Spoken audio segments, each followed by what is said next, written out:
مکہ کے گورنر کے خواب میں آتے ہیں کہ اے گورنر وقت، اس وقت حاجیوں کے ساتھ عبدالرحمن ابن نور الدین جامی آئے ہوئے ہیں، خبردار خبردار کسی بھی حال میں اس کو مدینہ ٹپنے نہ دینا۔ اسی کے بہت بڑے شاعر گزرے ہیں، علامہ عبدالرحمن جامی رحمۃ اللہ، فارسی کے بہت بڑے شاعر گزرے ہیں، بہت بڑے شاعر۔ انہوں نے حج کا ارادہ کیا۔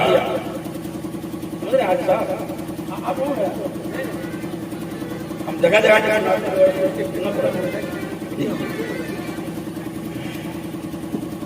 انہوں نے حج کا ارادہ کیا، اور پیدل کا زمانہ تھا، بہت مشکل سے گھوڑا یا گدھا خچر یا اونٹ نصیب ہوتا تھا، وہ سفر انہوں نے کیا۔ اور مکہ جب پہنچے ہیں تو اللہ کے رسول صلی اللہ علیہ وسلم مکہ کے گورنر کے خواب میں آتے ہیں کہ اے گورنر وقت، اس وقت حاجیوں کے ساتھ عبدالرحمن ابن نور الدین جامی آئے ہوئے ہیں، خبردار خبردار کسی بھی حال میں اس کو مدینہ ٹپنے نہ دینا۔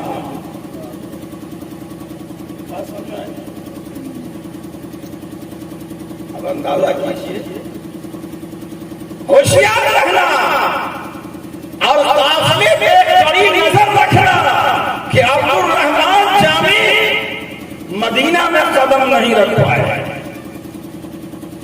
گورنر بیدار ہوا، بہت روشن تاریخ ہے، ان کی سوانح پڑھیے گا، بہت بڑے مصنف ہیں، ان کی کتابیں پڑھائی جاتی ہے نصاب میں، سلیبس میں، قدیم فارسی کے سلیبس میں۔ اب اندازہ لگائیے، گورنر وقت، بادشاہ وقت خواب سے بیدار ہوئے، بے چین ہو گئے۔ ایسا کون مجرم ہے جو اس سال حج کے قافلے میں آ گیا ہے اور اللہ کے رسول صلی اللہ علیہ وسلم کبھی خواب میں نہیں آئے تھے اور خواب میں آ کر کے مجھ سے حکم فرما رہے ہیں۔ اور حضور کا خواب کیسا ہوتا ہے؟ شیطان سب کی شکل اختیار کر سکتا ہے، لیکن محمد رسول اللہ صلی اللہ علیہ وسلم کی شکل اختیار نہیں کر سکتا۔ فرمایا جناب محمد رسول اللہ صلی اللہ علیہ وسلم نے، من رآنی فی المنام فقد رآنی فإن الشیطان لا یتمثل بی، جس نے مجھے خواب میں دیکھا اس نے محمد ہی کو دیکھا، وہ شخص صبح اپنے دل سے نکال دے، اس لیے کہ شیطان کی مجال نہیں کہ محمد کی شکل بلکہ اس کے سائے کو۔ یہ تو ہم سے زیادہ حدیث جاننے والے تھے، مکہ کے گورنر تھے، اور گورنر کسی نیتا کو نہیں بنایا جاتا، بڑے دیندار کو اس وقت میں بنایا جاتا تھا، بڑے متقی اور پرہیزگار کو بنایا جاتا تھا۔ بیدار ہوئے، تلاش شروع کیا، عبدالرحمن جامی اس میں ہیں، کہاں ہے؟ رات بہت ہی سناٹی کی تھی، قافلہ چھوٹا ہوتا تھا اس زمانے میں، لاکھوں لاکھ کا مجمع ہوتا نہیں تھا۔ یہ کرونا کا جو قافلہ ہے اس سے بھی بہت چھوٹا ہوتا۔ کہا آپ عبدالرحمن جامی ہے؟ کہا آپ کو مدینہ نہیں جانا ہے، میں یہاں کا بادشاہ ہوں اور بادشاہ کی حیثیت سے آپ کو حکم دیتا ہوں۔ ٹھیک ہے، چلے گا سونے کے لیے؟ رات تو نہیں گئے، لیکن دوسری رات میں ان سے رہا نہیں گیا اور چوری چھپے انہوں نے مدینہ کا راستہ اختیار کر لیا۔ مکہ سے مدینہ کی دوری تقریباً 450 کلومیٹر، اور اس وقت میں پہاڑی راستہ تھا، اب تو روڈ بنا دیا گیا ہے پہاڑ کو کاٹ کر کے، یہ چل جائے۔ دوسری رات پھر حضور اکرم صلی اللہ علیہ وسلم گورنر کو ہوشیار کرتے ہیں، خواب میں آتے ہیں، کہا تم غافل ہو گئے، میرے حکم کو تم نے سمجھا نہیں۔ عبدالرحمن جامی نے مدینے کا راستہ پکڑ لیا ہے اور میرا حکم یہ ہے کہ وہ کسی حال میں مدینے کے حدود میں قدم نہیں رکھے، تو میرے حکم کو سمجھو.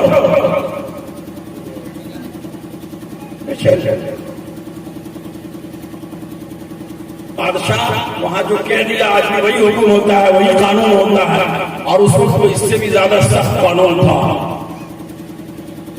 غصے میں آئے اور سختی کے ساتھ منع کیا, نہیں مانے. تیسری رات بھی جب بادشاہ سو گئے, یہ قافلہ میں چھپ کر کے مدینہ کے لیے روانہ ہو گئے. پھر حضور بھاگ گئے. اب ان کو غصہ آیا, وہ آئے اور عبد الرحمن جامع کی تلاش کیا اور ان کو جیل میں بند کر دیا. جیل میں بند کر دیا. کہا کہ 3 بار تم نے میرے حکم کو توڑا. سرور کونین صلی اللہ علیہ وسلم خواب میں آ کے بڑی بے چینی کے ساتھ مجھے حکم دے رہے ہیں کہ عبد الرحمن جامع کو مدینے کی حد میں اور اس کے بورڈر میں قدم نہیں رکھے. تم نے آقا کی اس بات کو سمجھا دیا, جیل میں ڈال دیا. چوتھی رات حضور صلی اللہ علیہ وسلم پھر خواب میں آئے. کہا اے گورنر وقت, تم بڑے نادان ہو, نہ سمجھ ہو, محمد کے اشارے کو سمجھتے نہیں. محمد کے شہر کے گورنر ہو, محمد کے اشارے کو نہیں سمجھتے. صلی اللہ علیہ وسلم جتنی جلد ہو عبد الرحمن جامع کو جیل سے نکال دو.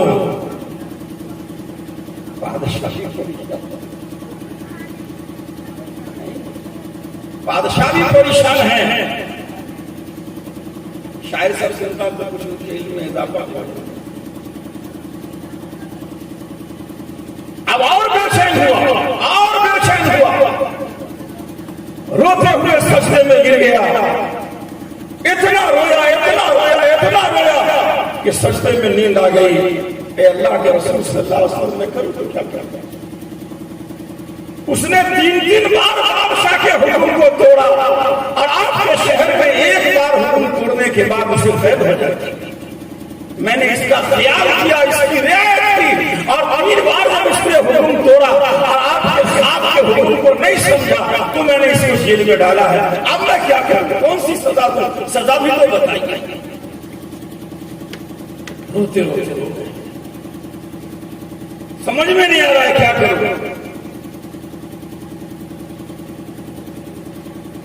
جب مجھے پھر نیند آ گئی تو فرماتے ہیں اللہ کے رسول صلی اللہ علیہ وسلم گورنر بادشاہ وقت یہ عبد الرحمن جامع ہے. یہ حج کے سفر سے پہلے اس نے اخلاص, محبت اور درد اور عشق کے دریا میں ڈوب کر کے اس نے ایسی نعت لکھی ہے, ایسی نعت لکھی ہے جو میری قبر کے پاس یہ پڑھنا چاہتا. اور سنو, یہ اتنا درد میں ڈوبا ہوا اس کا شعر ہے اور اتنے اخلاص میں نہائی ہوئی اس کی نعت ہے کہ اگر اس نے میرے قبر پہ پڑھ دیا تو محمد کو مجبور ہو کر کے قبر سے اپنا ہاتھ نکال کر کے اس کو داد دینا پڑے گا, اور یہ قیامت تک آنے والی امت کے لیے بہت بڑا فتنہ ہو جائے گا. اس نے ایسی نعت پڑھی ہے, ایک ایک حرف اس کا اخلاص میں ڈوبا ہوا ہے, ایک ایک مصرع اس کا درد میں نہایا ہوا ہے, اور ایک ایک شعر میں اس کی ایسی ادائیں لگتی ہے کہ جب یہ میری قبر میں مدینہ آ کے میری قبر کے پاس پڑھے گا تو محمد مجبور ہوگا اور قبر سے انہیں اپنا ہاتھ نکال کر ان کے ہاتھ میں ہاتھ ڈالنا ہوگا. شاعر اس کو کہتے ہیں, محبت اس کو کہتے ہیں, درد اس کو کہتے ہیں, اخلاص اس کا نام ہے میرے پیارے. اس لیے میں نے کہا کہ اصل حج میں اس میں لاکھوں رہے ہوں گے, ہزاروں کا قافلہ رہا ہوگا, لیکن ان کا اخلاص اور ان کی کیفیت اتنی بلند تھی, اتنی بلند تھی کہ اللہ کے رسول صلی اللہ علیہ وسلم نے خواب میں یہ پورا ماجرا سنا دیا. کہا جتنی جلد ہو سکے اسے جیل سے نکالو, قید خانے سے نکالو, اگر مدینہ نہیں بھی آئے گا تو اس کا حج حج تو ہو ہی جائے گا، لیکن مدینہ آ گیا تو قیامت تک آنے والی امت کے لیے ایک بہت بڑا فتنہ ہو جائے گا کہ قبر سے مجھے ہاتھ نکال کر کے اس کے ہاتھ میں ڈالنا پڑے گا۔ تو میرے بھائیوں، جو حاجی جاتے ہیں ان حاجی کے اندر اخلاص اس درجے کا ہو، اس کی کیفیت اس درجے کی، یہ عشق کا سفر ہے۔ میں معشوق کے مزاج کو نہیں جانتا، حضرت ذرا دعا کر دیجئے میرا ایک ایک قدم میرے معشوق کے مزاج کے مطابق اتر جائے۔ حضرت میں نے مجمع اس لیے بلایا، میں نہیں جانتا کہ میرا معشوق کس سے خوش ہوگا، ذرا وہ ادائے بتا دیجئے کہ خوش تو ہو لیکن ناراض۔ حضرت میں نے پروگرام اس لیے کیا ہے، میں نادان عاشق ہوں، میں نیا عاشق ہوں، مجھے معشوق کے مزاج کی جانکاری نہیں۔ میں نے پورے دھرمی کو بیدار کر دیا ہے، ایک ایک فرد تک پیغام پہنچا دیا ہے، لیکن میری ادا اگر پسند نہیں آیا اگر محبوب کو تو میرا کیا حشر ہے؟ اس لیے اپنے اندر کیفیت پیدا کیجیے، اخلاص پیدا کیجیے، طرف پیدا کیجیے اور سمجھیے اور سمجھ کے قدم رکھیے کہ یا اللہ اس نادان عاشق کے ہر قدم کو معشوق کے مزاج کے مطابق بنا دیجیے۔ یہ کیفیت ایسی کیفیت اگر ہو جاتی ہے تو اس کیفیت کا اثر کیا ہوتا ہے؟ ایک حاجی کے اندر اگر اس درجے کی کیفیت پیدا ہو گئی، اس درجے کا عشق پیدا ہو گیا اور اس طرح کا درد اگر پیدا ہو گیا، اللہ کے رسول صلی اللہ علیہ وسلم فرماتے ہیں کہ ایک ہی کیفیت کی برکت سے پورے قافلے کے حاجیوں کے حج کو قبول کر لیتا ہے۔ حاجی یہ سمجھے کہ ہو سکتا ہے کہ میرے اخلاص پر اس پورے سال جو حاجی جا رہے ہیں ان کی قبولیت کا دار و مدار کہیں میرے اخلاص پر تو نہیں ہے۔ ذمہ داری کتنی بڑھ جائے گی ذرا، اس لیے اس کیفیت کو اندر کی کیفیت کو بڑھانا ہے اور اللہ تبارک تعالیٰ اسی کیفیت کو دینا چاہتے ہیں۔ کتنے شاعر پہنچے ہوں گے حضور پاک صلی اللہ علیہ وسلم کے دربار رسالت میں، کتنے شاعر پہنچے، لیکن اخلاص میں ڈوب کر کے جو شاعر کیا، نبی اکرم صلی اللہ علیہ وسلم نے بادشاہ کو کیسا ساتھ دکھایا۔ ایسے حاجی بھی گئے ہیں، ایسے حاجی بھی گئے ہیں، اتنا اخلاص میں ڈوبا ہوا تھا، اتنا اخلاص میں ان کا حج ڈوبا ہوا تھا۔ مصنف نے لکھا ہے کہ میری باتوں کو زیادہ چرچے میں نہ لایا جائے، حضرت شیخ عبد المالک صدیقی رحمہ اللہ تقریباً 80-90 سال پہلے کے اللہ ہندوستان یوپی کی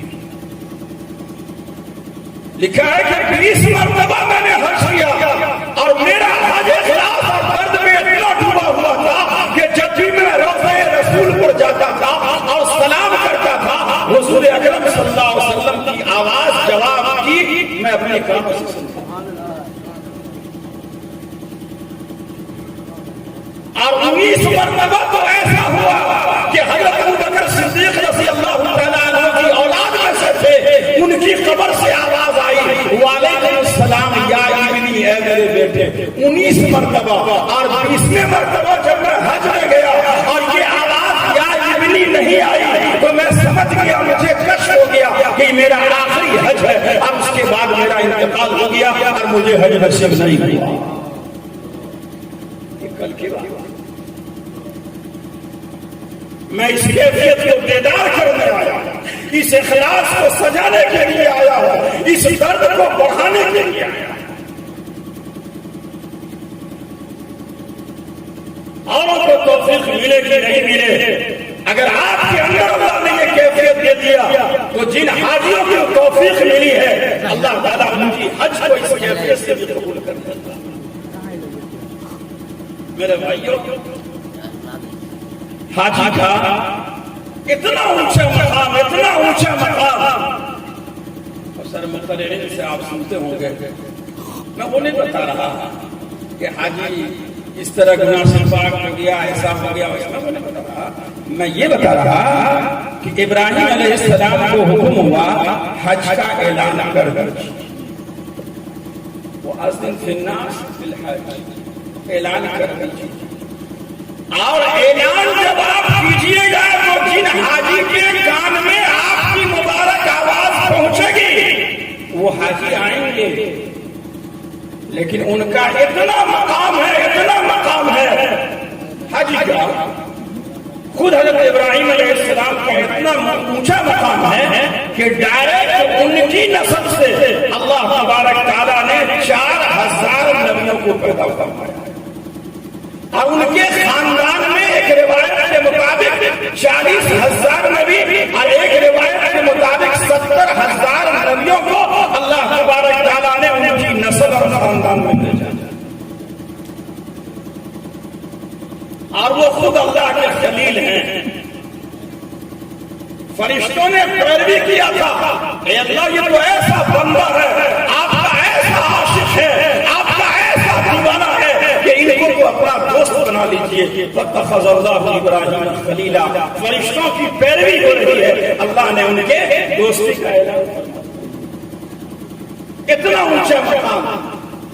ان باپ اور بیٹے سے اللہ تعالیٰ کہہ رہے ہیں کہ حج پہ آنے والا ایک ایک فرد میرا اتنا اونچا مہمان ہے، اتنا بڑا مہمان ہے کہ اب دہلی میں یا دربھنگا کے شیودارا پہ ان کا نام مہدی حسن ہوگا تو ہوگا، لیکن اللہ کے رجسٹر میں زیف اللہ اس کا نام بن گیا، یعنی اللہ کا مہمان.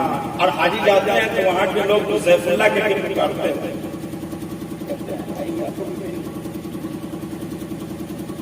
جی اتنا اونچا مقام ہے ابراہیم. آپ کا مقام اور مرتبہ اپنی جگہ پر، لیکن طاہرا بیتی للطائفین والعاکفین والرکع السجود. آپ کو پتا ہے ایسا مہمان آ رہا ہے، ایسا مہمان آ رہا ہے کہ میں اتنے بڑے نبی کو حکم دے رہا ہوں جس گھر کی زیارت کے لیے آ رہے ہیں اس گھر کی صفائی ستھرائی آپ دونوں مل کے کیجیے. وہ ایسے ہی گھر میں آئیں گے، گھر تو یوں ہی صاف ستھرا ہے. اگر ہمارا کوئی نیا مہمان اگر آتا ہے تو گھر کی صفائی کرتے ہیں نہیں کرتے ہے نا، کسی کو بلا کے ذرا اس کو دیکھتا. لیکن اس حاجی کا کتنا اونچا مقام ہے، کتنا اونچا مقام ہے کہ اللہ تعالیٰ اتنے بڑے نبی اور اتنے بڑے نبی کے بیٹے حضرت اسماعیل سے حکم دے رہے ہیں گھر کو صاف ستھرا کر لیجیے میرے مہمان.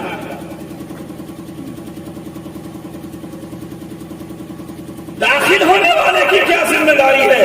اے اللہ میں آپ کے اس گھر میں داخل ہو رہا ہوں جس گھر کو ہم گنہگار کے لیے، ہم ایک دیہاتی کے لیے آپ نے اتنے بڑے نبی بلکہ ہزاروں نبیوں کے باپ اور دادا سے جس کی صفائی کر کے میرے اس اقبال کے لیے آپ تیار ہو رہے ہیں، اس گھر میں قدم کیسے رکھنا؟ یہ ذمہ داری حاجی کی ہے. حاجی کی ذمہ داری ہے صبر صبر کے قدم رکھنا ہے. اب وہاں بندے کے عشق کو جب اللہ دیکھتا ہے اور اپنا مہمان جب بنا لیتا ہے تو اللہ تعالیٰ خوش ہوتے ہیں حاجیوں کی اس ادا سے، اور اللہ تعالیٰ ان کو دیدار کرانا چاہتے ہیں. کیا کرانا چاہتے ہیں؟ بندے میں تجھے اپنا دیدار کرانا چاہتا ہوں، میرے دیدار کے لیے حاجی تیار ہے کہ نہیں ہے؟ حاجی تیار ہے، لیکن حاجی کے لیے اللہ کی ذات اقدس کے دیدار کی صلاحیت حاجی میں نہیں ہے.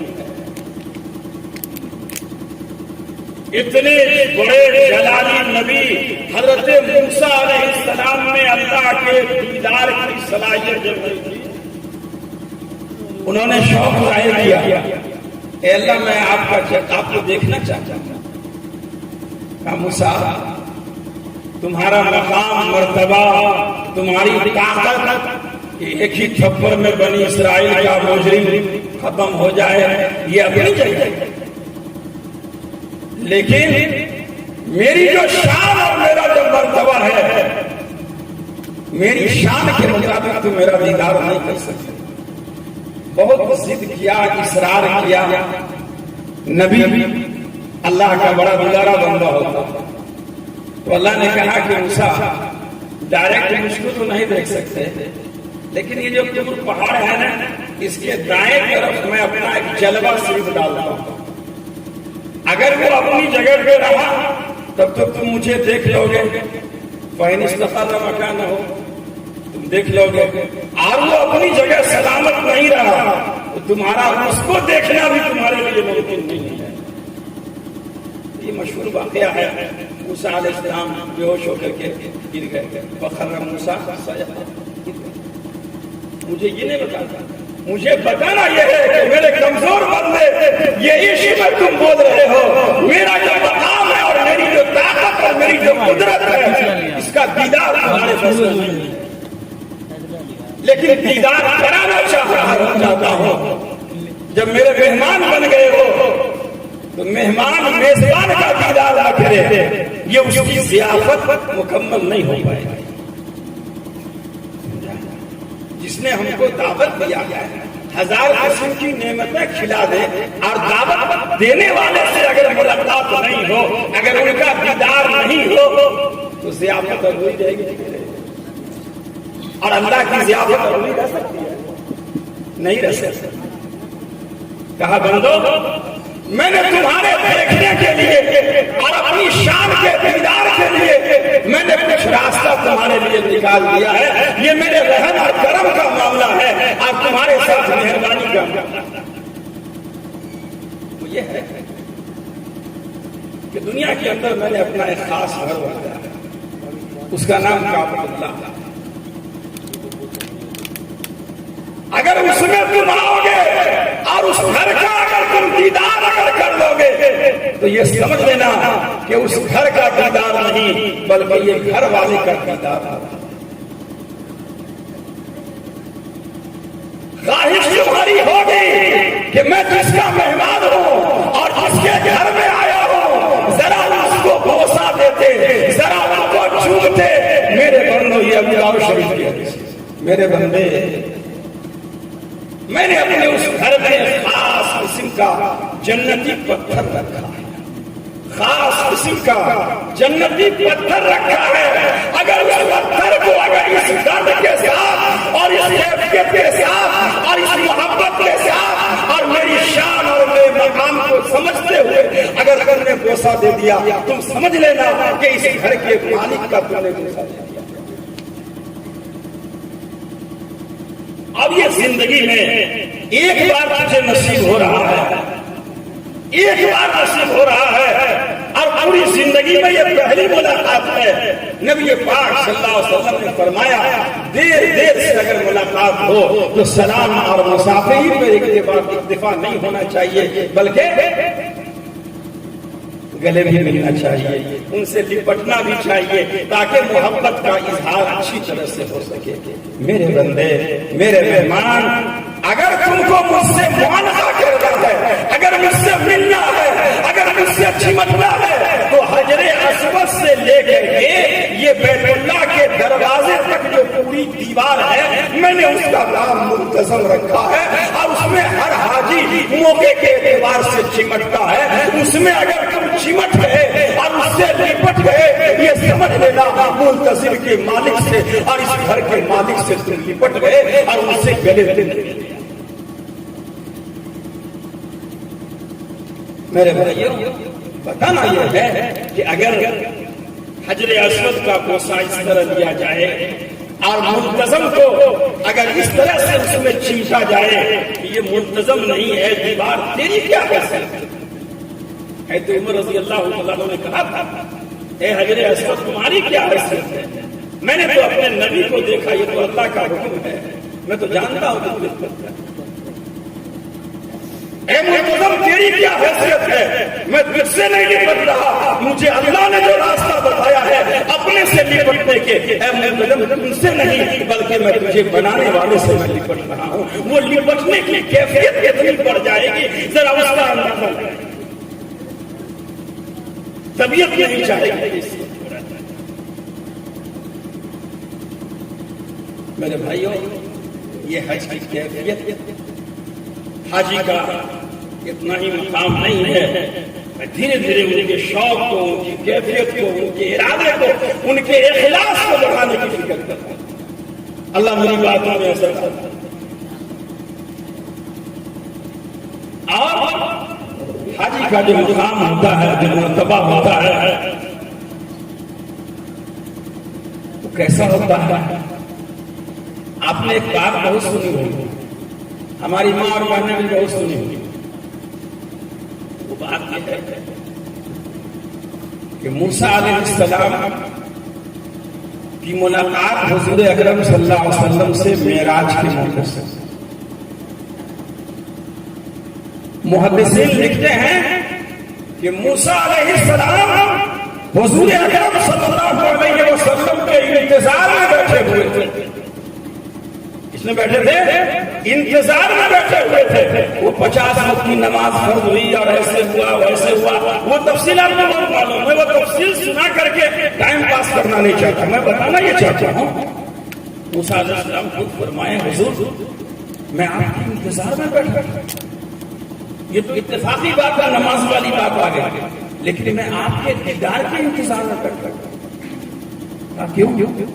آپ کو معلوم نہیں ہے میرا ہی معاملہ میں پھول پر ہوا تھا اور میں دیکھ نہیں سکا تھا رب سے، آپ چونکہ دیکھ کر کے آ رہے ہیں۔ موسیٰ نے سمجھا کہ میں اللہ کو تو نہیں دیکھ سکا، ان کا آخری نبی اور تمام نبیوں کے سردار ان کو دیکھ کر کے آ رہے ہیں، اگر ان کو بھی اگر دیکھ لوں گا میری بات